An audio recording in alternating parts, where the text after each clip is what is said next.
মই শ্ৰী ধৰ্মেন্দ্ৰ খাখলাৰী। আজি আমি আহি উপস্থিত হৈছোহি হাড়ঘাট সমষ্টিৰ বিধায়ক শ্ৰী মাননীয়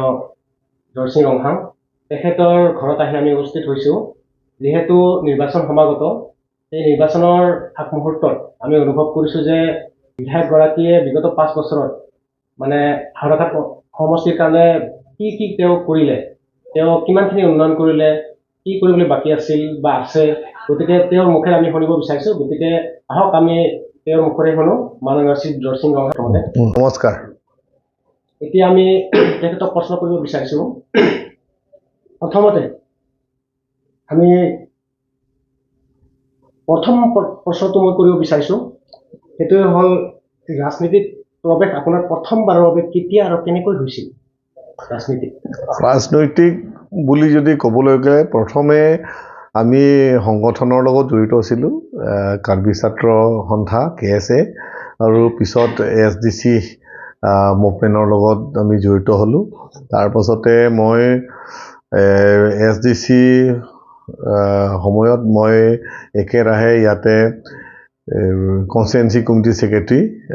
SDC, তেতিয়া মই একেৰাহে তিনিটা টাৰ্মছ মই কৰিছোঁ। তাৰপাছত SDC চেণ্ট্ৰেল কমিটিত 1995ৰ পৰা 2000লৈকে আছিলোঁ। পিছত পাৰ্টি বিভাজনৰ পাছত আমি বহুদিন দল MOU 1995 কৰাৰ পাছত মানে পিছত দলৰ মাজত বিভাজন এটা আহি গৈছে। বিভাজনৰ পাছত তেতিয়া দল মানে বিভিন্ন ইলেকশ্যনত পৰাস্ত হ'বলগীয়া হৈছে, যাৰ ফলত পিছৰ পৰ্যায়ত মই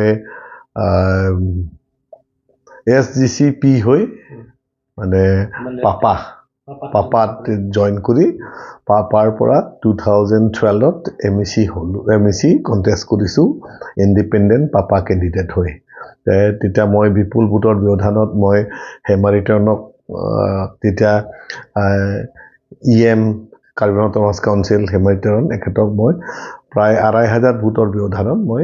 জিকিছিলোঁ। SDCত মই অফিচ ছেক্ৰেটাৰী আছিলোঁ, চেণ্ট্ৰেল কমিটি। তাৰপাছত SDCৰ বিষয়টো আপোনালোকে জানে। তাৰপাছতে 2000ত পাৰ্টি বিভাজন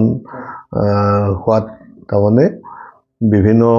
সময়ৰ যিটোবোৰ ইলেকশ্যন আছিলে, ইলেকশ্যন হাৰিবলগীয়া হ'ল, যাৰ ফলত পিছত বিভাজিত হৈ SDCP হৈ আমি পাপাত জইন কৰিলোঁ। পাপাত জইন কৰি 2012ত পাপাৰ হৈ মানে MEC টিকেট দিয়া হৈছিলে, ইণ্ডিপেণ্ডেণ্ট হৈ পাপা হৈ। তেতিয়া মই ইলেকশ্যনটো তেতিয়া কণ্টেষ্ট কৰি জিকিলোঁ। হেমাৰিটনক মই 2500 ভোটৰ ব্যৱধানত মই জিকিছোঁ। এনে আপুনি পঢ়া শুনা ক'ত কৰিছিলে আৰু কিমানলৈকে কৰিলে? পঢ়া শুনাটো মই এনেইতো আপ টু ক্লাছ 7লৈকেতো ইয়াতে গাঁৱতে পঢ়িছোঁ। ক্লাছ 7লৈকেতো তাৰাবাসা ME স্কুলত পঢ়িছিলোঁ। তাৰপাছত মেট্ৰিক মই চন্দ্ৰসিং হাইস্কুলৰ পৰা পাছ কৰিছোঁ। আমি তেতিয়া ফাৰ্ষ্ট বেচ 1984ত। তাৰপাছতে ডিফু গভৰ্ণমেণ্ট কলেজ তেতিয়া 1991ত গ্ৰেজুৱেশ্যন কৰিছোঁ পল ছায়েন্সত। ইয়াৰ পিছতে আমি এটা বিষয় সুধিব বিচাৰিছোঁ পলিটিকেল কথাই। সেইটো হ'ল এটা সময়ত আপুনি যিহেতু কৈছে যে পাপাত যোগদান কৰিছিলে, টিকেট লৈছিলে, তাৰপিছতে MSCও ইফালে, তাৰপিছত MLA টিকটো আপুনি পিছত লৈছে। MLA টিকটটো কেতিয়া ল'লে, যেনিবা আপুনি পাপাৰ পিছত আকৌ তাত থাকে? মানে মই MECত 2টা টাৰ্মছ কৰিছোঁ। 2012ৰ পৰা মানে এটা টাৰ্মছ কৰিলোঁ, তাৰপিছত ছেকেণ্ড টাৰ্মছ আকৌ কৰিছোঁ। তেতিয়া মই MEC 2টা টাৰ্মছ। MEC কৰি থকাৰ সময়ত তেতিয়া মই প্ৰথম টাৰ্মছত মই EM কৰিছিলোঁ, দ্বিতীয় টাৰ্মছত মই MECয়ে থাকিছোঁ। তাৰপিছতে পিছৰ পৰ্যায়ত মই আকৌ MLA টিকেট মোক দিছে, তেতিয়া মই MLA কণ্টেষ্ট কৰিলোঁ লাষ্ট MLA ইলেকশ্যন। আপুনি MLA কণ্টেষ্ট কৰিলে বা নিৰ্বাচনী প্ৰচাৰত যেতিয়া আমিও লক্ষ্য কৰিছিলোঁ এজন সাংবাদিক হিচাপে, মই প্ৰত্যক্ষ কৰিছোঁ আৰু বহুত মানুহৰ পৰা শুনা পাইছিলোঁ আৰু বাস্তৱত এতিয়াও মানে বহুতে কয় বা আমি পাইছোঁ সেইটো হ'ল বেছিভাগ PM মন্ত্ৰী বিধায়কে মানে ফোন কৰা তেওঁলোকক ফোন কৰিলে ৰিচিভ নকৰে বা ৰিচিভ কৰাটো দূৰৰে কথা কল বেকো নকৰে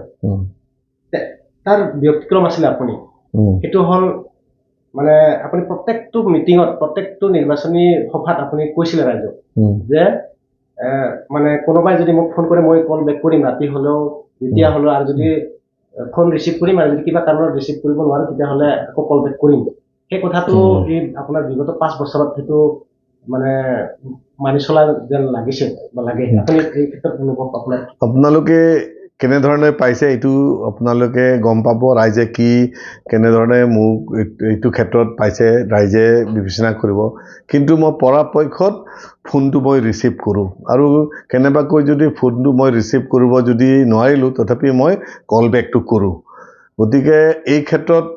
মই মানে কোনোবা কাৰোবাৰ ফোন আহিলে বাজি থাকিলে মোৰ মানে সহ্য নহয় মই ধৰাটো ধৰোঁ গতিকে আৰু এটা কথা মই বহুতে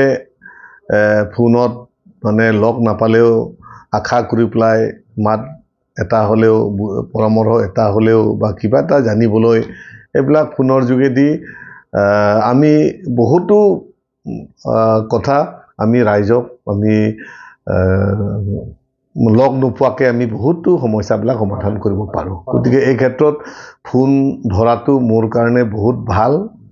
কাৰণ মই বহুতৰ লগত মই সম্পৰ্কবিলাক মই বা তেওঁলোকৰ সমস্যা সমাধানৰ ক্ষেত্ৰত মোৰ কাৰণে বহুত সহায় হয় মানে এজন জনপ্ৰতিনিধি হৈ ৰাইজৰ লগত সম্পৰ্কটো আপুনি ভালকে ৰাখে হয়তো মই প্ৰায় কৰোঁ আজি আপোনাৰ পৰা জানিব বিচৰা মূল বস্তুটোৱে হৈছে আপুনি বিগত 5টা বছৰত মানে যেহেতু সমাগত নিৰ্বাচন বিগত 4-5টা বছৰত আপুনি এজন বিধায়ক হিচাপে 109 হাওড়াঘাট বিধানসভা সমষ্টিৰ এজন বিধায়ক হিচাপে আপোনাৰ কাৰ্যকালত অসম চৰকাৰৰ হৈ যিখিনি সা সুবিধা আপুনি পাইছিল বা সেইখিনি আপুনি কিমানখিনি ৰাইজৰ লগত কিবা কৰিব পাৰিলে বা কিমানখিনি বাস্তৱত ৰূপায়ণ কৰিব পাৰিলে বা কিমান এই বিশেষকৈ ৰাস্তা ঘাট স্কুল কমিউনিটি হল আদি আৰু বিভিন্ন উন্নয়নমূলক আঁচনি আৰু আপোনাৰ আশা আকাংক্ষা যিটো আপোনাৰ নিজৰো ইচ্ছা আছে বা ৰাইজৰ আশা আকাংক্ষাটো আপুনি পূৰণ কৰিব পাৰিছে না নাই আপোনাৰ খতিয়ান আপুনি অলপ ডাঙৰ প্ৰথম কথাটো মই MLA হোৱাৰ পাছত মই নিজকে ভাগ্যৱান বুলি মই ভাবিব লাগিব আগত কংগ্ৰেছৰ সময়ত MLA সকলক মই দেখিছিলোঁ MLA সকলে তেতিয়া কনষ্টিটুৱেঞ্চি ডেভেলপমেণ্টৰ কাৰণে তেতিয়া যিমান 5 লাখৰ পৰা আৰম্ভ কৰি 1 কোটি সেইটো টকাৰ বাহিৰে বেলেগ টকা কাৰ্বি আংলঙৰ পৰা প্ৰতিনিধিত্ব কৰা MLA সকলে সুবিধা আৰু পোৱা নাছিল কাৰণ তেওঁলোকে কয় অসম চৰকাৰ তেতিয়া কংগ্ৰেছৰ আমোলৰ অসম চৰকাৰে কয় যে কাৰ্বি আংলঙৰ যিটো অট'নমাছ কাউন্সিল নিজস্ব বাজেট আছে গতিকে কাৰ্বি আংলঙৰ পৰা প্ৰতিনিধিত্ব কৰা MLA সকলক সমগ্ৰ অসমৰ MLA বিলাকৰ নিচিনা যেনেধৰণে উন্নয়নৰ কাম কাজ কৰিব লাগে কাৰ্বি আংলঙক বাদ দি NCLক বাদ দি তেতিয়া চৰকাৰে ডেভেলপমেণ্টবিলাক কাম কাজ কৰিছিল কিন্তু আমালোকৰ ক্ষেত্ৰত তেনেকুৱা হোৱা নাই হয় কনষ্টিটুৱেঞ্চি ডেভেলপমেণ্টৰ টকাত আগৰ নিচিনাই এতিয়াও 1 কোটি টকা কিন্তু কথাটো হৈছে কি এতিয়া সৰ্বানন্দ সোণোৱাল CMৰ সময়ৰ পৰা আৰম্ভ কৰি ডক্টৰ হিমন্ত বিশ্ব শৰ্মাৰ যিটো CMৰ নেতৃত্বত আমি আছোঁ বিজেপি চৰকাৰত এতিয়া সমগ্ৰ অসম 126টা যিটো বিধানসভা সমষ্টি উন্নয়নমূলক কাম কাজ যেনেধৰণে সমগ্ৰ অসমত কৰিছে পাহাৰ ভৈয়াম একেকাৰ কৰি পেলাই আজি চৰকাৰে কাম কৰি গৈছে মানে কাৰ্বি আংলং আৰু ডিমা হাছাও পাহাৰৰ পৰা যিসকল MLA প্ৰতিনিধিত্ব কৰিছে তেওঁলোকেও যিটো পাইছে ঠিক তেনেধৰণে ভৈয়ামৰ পৰা বা নগাঁৱৰ পৰাই হওক গুৱাহাটীৰ পৰাই হওক বা আমাৰ আপাৰ আসামৰ পৰা যিসকল MLA তেওঁলোকে এই একেই সুবিধাই আমি পাইছোঁ কাৰণ আমালোকক এতিয়া কাৰ্বি আংলং অট'নমাছ কাউন্সিলৰ লগত আজিকালি MLA সকলে উন্নয়নমূলক কাম কাজ আমি CM EM MEC সকলৰ লগত MLA সকলেও মিলিত হৈ কাৰ্বি আংলং উন্নয়নৰ কাৰণে MLA বিলাকো আজি কৰিব পৰা অৱস্থা হৈছে আজি মই ক'বলৈ গৈ আছো আজি কনষ্টিটুৱেন্সি ডেভেলপমেণ্টৰ টকাটো আছে 1 কোটি আনটাইড পৰা দিয়ে আমালোকক 50 লাখ তাৰোপৰি আমাৰ দুখীয়া ছাত্ৰ ছাত্ৰী আৰু কিছুমান ৰোগী আৰোগ্যৰ কৰাৰ কাৰণে আমালোকক বছৰেকত CM ৰিলিফ ফাণ্ডৰ পৰা আমাক 50 লাখ টকা দিয়ে কিন্তু এই বছৰ আমালোকক 1 কোটি 25 লাখ দিছে বহুত দিছে এবাৰ আৰু ICDS আৱাসগৃহৰ নিৰ্মাণৰ যেটো সমগ্ৰ অসম মোৰ ভিত্তিত যিমানখিনি MLA আছে নগৰ MLA যিমান দিছে কাৰ্বি আংলং MLA কো সিমানেই দিছে আৰু ক'বলৈ গ'লে স্কুল বিল্ডিং এটা আপোনালোকে চাওক এটা স্কুল বিল্ডিং 7.5 কোটি ব্যয় কৰি স্কুল আৱাসগৃহ নিৰ্মাণৰ কাৰণে কাৰককত আমি আৰম্ভ কৰিলোঁ হাওৰা ঘাটত আমি আৰম্ভ কৰিলোঁ আৰু ফুলনিটো আমি প্ৰায় শেষ হওঁ আৰু ডকমকাটো প্ৰায় এতিয়া ইনগ্ৰেশ্যন কৰিব পৰা অৱস্থা পাৰ্কোবত আমি ফাউণ্ডেশ্যন ষ্টোন লেট কৰিলোঁ দেৰগাঁৱৰ কাৰণে প্ৰপ'জেল দি পেলাই এতিয়া ইতিমধ্যে টেণ্ডাৰ হৈ পেলাই হৈছে প্ৰায় মানে এতিয়া 7.5 কোটি টকাৰ ব্যয়ৰ স্কুল বিল্ডিং এই 5 বছৰত মোৰ তাত প্ৰায় 10খনমান স্কুল আহি পালে 7.5 কোটিকে আৰু তাৰোপৰি এতিয়া আমাৰ স্কুল মানে হোষ্টেল যেটো গাৰ্লছ হোষ্টেল আৰু বয় হোষ্টেল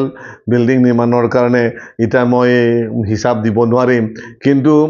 20-30টাৰো অধিক both girls and boys hostel building constructionৰ কাৰণে ইতিমধ্যে টকা আৱৰ্তন দি টেণ্ডাৰ দি পেলাই কৰি আছে ৰাস্তা ঘাট নিৰ্মাণৰ ক্ষেত্ৰত অসম চৰকাৰৰ পৰা নিজস্বভাৱে ডাইৰেক্টলি কৰা অসমমালাৰ যোগেদি কৰাও আছে কেন্দ্ৰৰ পৰা এইটো আমাৰ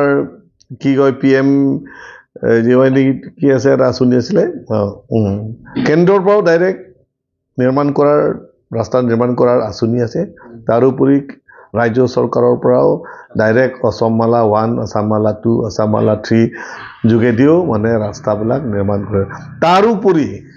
MLA বিলাকক সৰু ৰাস্তা কৰবাত 2 কিলোমিটাৰ কৰবাত 3 কিলোমিটাৰ কৰবাত 4 কিলোমিটাৰ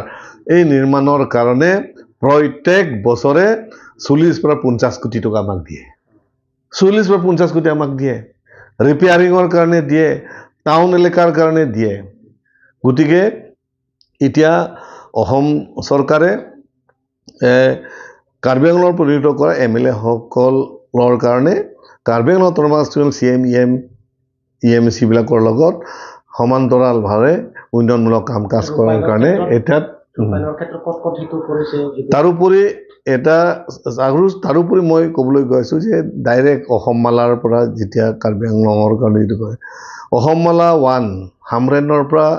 হাওৰাঘাট তিনিআলিলৈকে যিটো অসমমালা 1 922 কোটি টকা ব্যয়েৰে সেই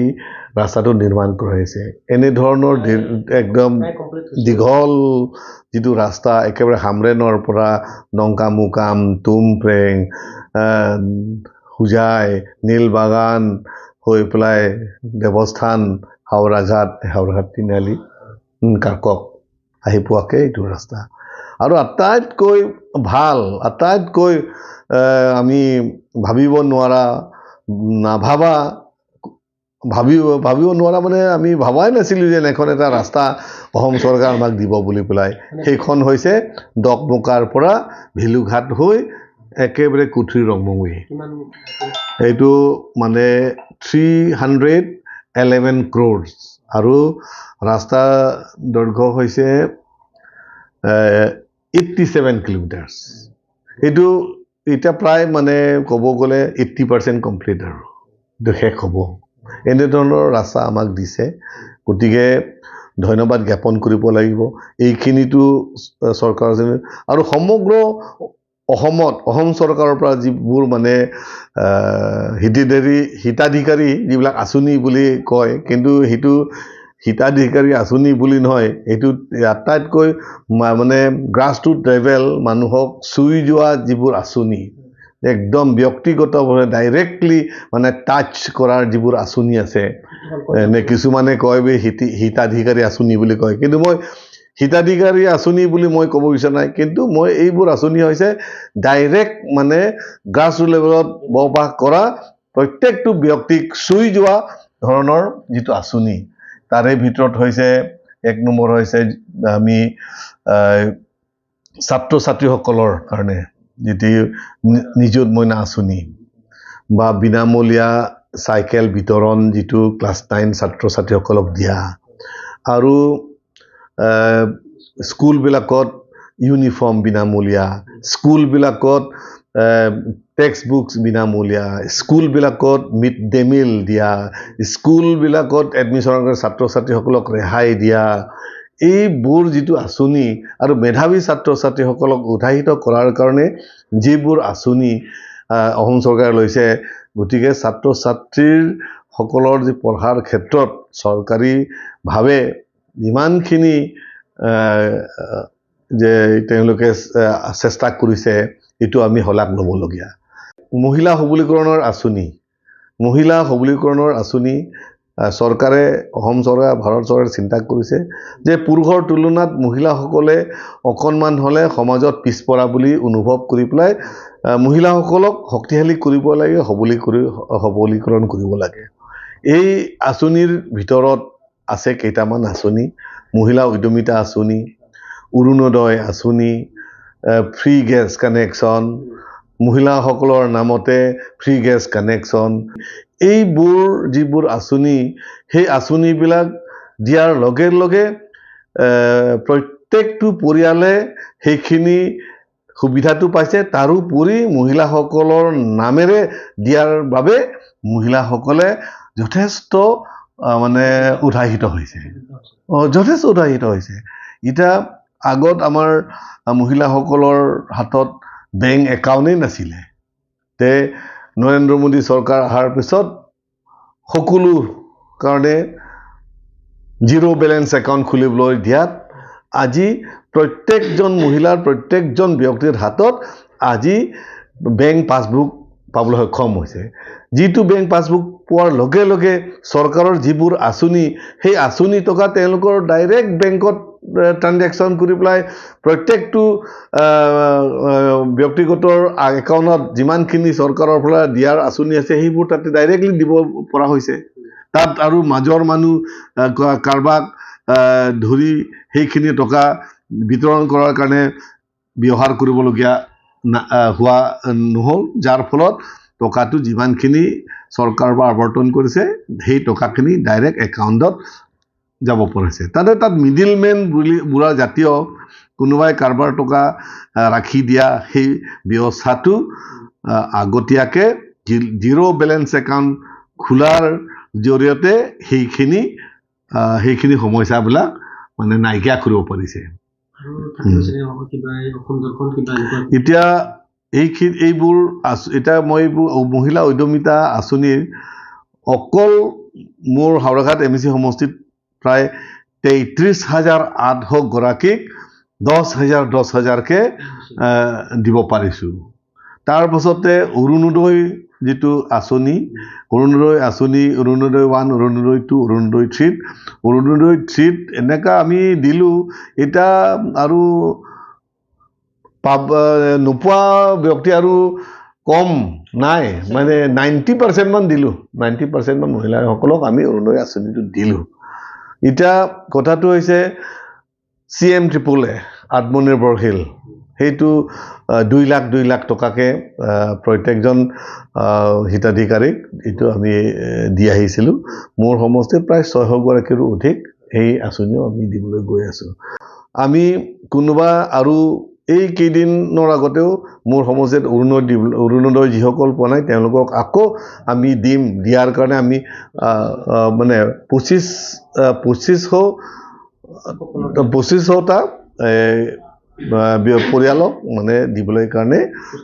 একদম মানে আমালোকক মানে আৱৰ্তন দিছে সেইখিনিতো দিলোঁ গতিকে মই যথেষ্ট সুখী MLA হৈ মানে বহুতো আঁচনি ৰূপায়ণ কৰিব পাৰিছে MLA ডেভেলপমেণ্ট স্কিমৰ পৰাও ৰাইজৰ কাৰণে মই কিছুমান দোকান ঘৰ বনাই দিবলৈ পাৰিছোঁ কিছুমান আমাৰ মহিলাসকলে গাঁৱৰ মানুহে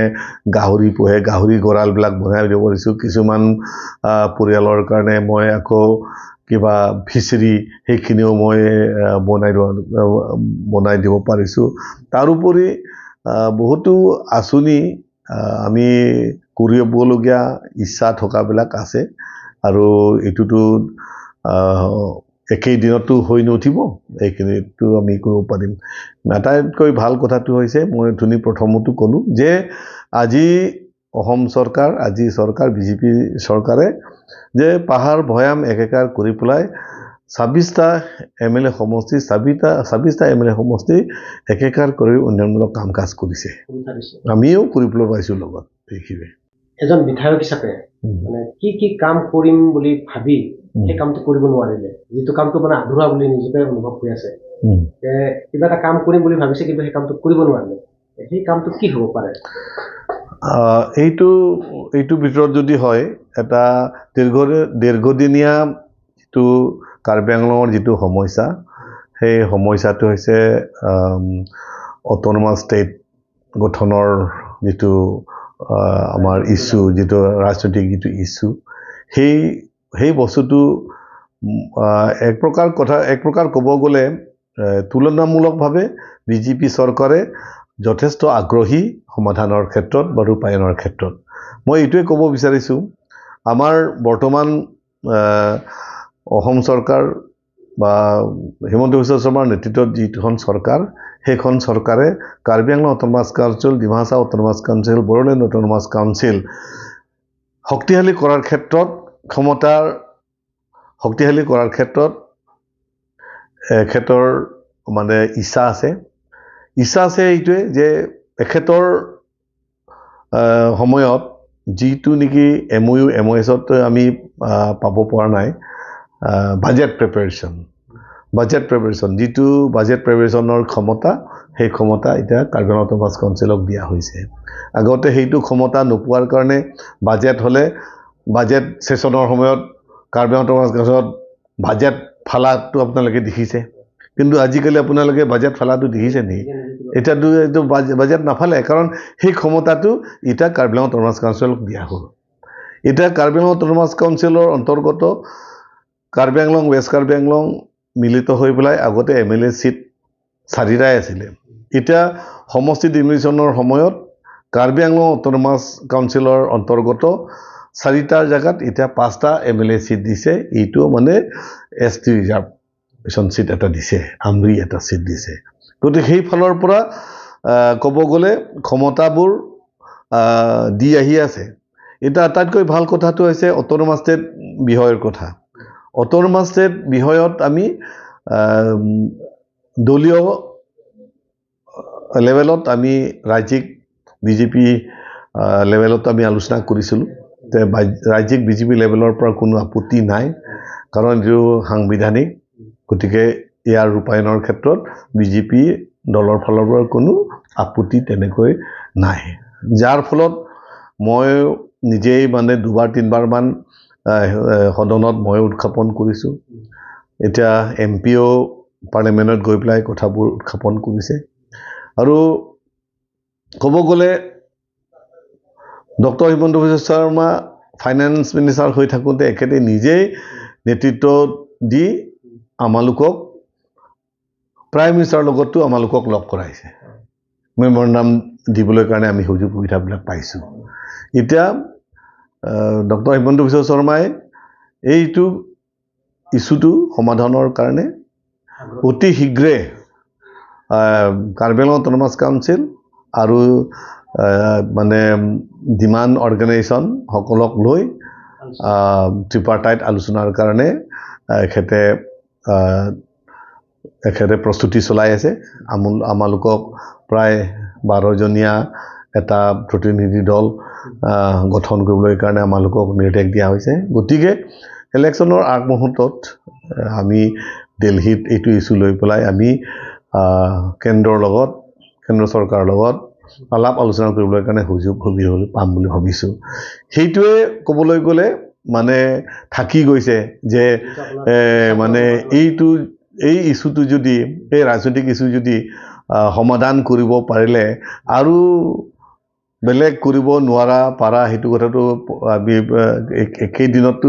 চব বস্তু হৈ নুঠে, কিন্তু সেই বস্তু যদি কৰিব পাৰিলে বহুত ভাল আছিলে। আমাৰ দেখা গৈছে যে কাউন্সিলৰ চিএম তুলিৰাম ৰংহাঙে এই এক্সিডেণ্ট হোৱা বা বেমাৰ আজাৰ এনেকুৱা ক্ষেত্ৰত বহুত মানে সহায় কৰি অহা দেখা গৈছে। ঠিক তেনেকুৱাই তদ্ৰুপ মানে সেইটো হ'ল কাউন্সিলৰ ফালৰ পৰা দিয়ে বা চৰকাৰীভাৱে দিয়ে, কিন্তু আপোনাৰ ক্ষেত্ৰত আপুনি পাৰ্চনেলি তেনেকুৱা কোনোবা বেমাৰ আজাৰ বা দল সংগঠন আপোনাৰ ওচৰত এটা সহায় সহযোগ বিচাৰি আহিলে আপুনি এইটো সন্দৰ্ভত কি ক'ব? এইটো ক্ষেত্ৰত চৰকাৰীভাৱে মই ধুনীয়াও ক'লোঁ যে CM ৰিলিফ ফাণ্ডৰ পৰা আমাক বেমাৰী বিলাকসকলক মানে সহায় সহযোগিতা আগবঢ়াৰ কাৰণে আমাক এটা সুবিধা দিয়া আছে আৰু দুখীয়া ছাত্ৰ ছাত্ৰীসকলক দিয়াৰ সুবিধাটো আছে। সেইখিনিতো আমি দিওঁ, কিন্তু সেইখিনিতো আমি এটা ব্যক্তিগত নহয়, সেইখিনিতো আমি এটা প্ৰচেছত আমি দিব লাগিব। দৰখাস্ত ৰিচিভ কৰিব লাগিব, দৰখাস্ত দি আমি ফৰৱাৰ্ড কৰিব লাগিব। এইটো এটা সময় লাগি যায়, কিন্তু বহুতো আছে যে এতিয়াই লাগে 5,000, এতিয়াই লাগে 10,000, এতিয়াই লাগে 2,000, এতিয়াই লাগে 1,000। এনেকুৱা ক্ষেত্ৰততো আমিতো চাই থাকিব নোৱাৰোঁ। আমি য'ত পৰা হ'লেও বিচাৰি মেলি আমি সেইবিলাকো আমি দিবলগীয়া হয়। গতিকে পৰাপক্ষত দি আহি আছোঁ আৰু কাৰ্বি আংলং অট'নমাছ কাউন্সিলৰ সকলেও সহায় কৰে আৰু CMO মানুহক সহায় কৰে। এইটো সঁচা কথা কোৱা ভাল, কাৰণ MLA সকলক Karbi Anglong autonomous council CM সকলে সকলেও সহায় কৰে, যিহেতুকে MLA সকলৰ মানে বেলেগ কিবা তেনেকুৱা কৰিবলগীয়া কাৰ্বি আংলঙৰ ক্ষেত্ৰত আমাৰ ডিপাৰ্টমেণ্ট তেনেকৈ নাথাকে। গতিকে প্ৰশ্নটো হ'ল ৰাজনীতিৰ পথাৰত ভৱিষ্যত জীৱনৰ আৰু পৰিকল্পনা আৰু কি আছে? মানে ভৱিষ্যতত এই ৰাজনীতিত থাকি ভৱিষ্যতত পৰিকল্পনা কিবা আছে? তেনেকুৱা ভাল পৰিকল্পনা কৰি পেলাই ৰাজনীতিকতো সোমা নাই আৰু ভৱিষ্যত ইমানখিনি কৰিবলৈ ইমানখিনিহে মই কৰিম তেনেকুৱা হিচাপো নাই। এতিয়া যিমানখিনি কৰিব পাৰিছোঁ ভালকৈ কৰিবলৈ মোৰ ইচ্ছা আছে আৰু মানে মানুহে সহায় পোৱাকৈ, মানুহে ভাল পোৱাকৈ কৰিবলৈ মই বিচাৰোঁ। সেইটোৱে আৰু মই ইমানহে খেলিম, ইমানহে উঠিম আৰু নকৰোঁ তেনেকুৱাও ক'ব নাপায়। আৰু মই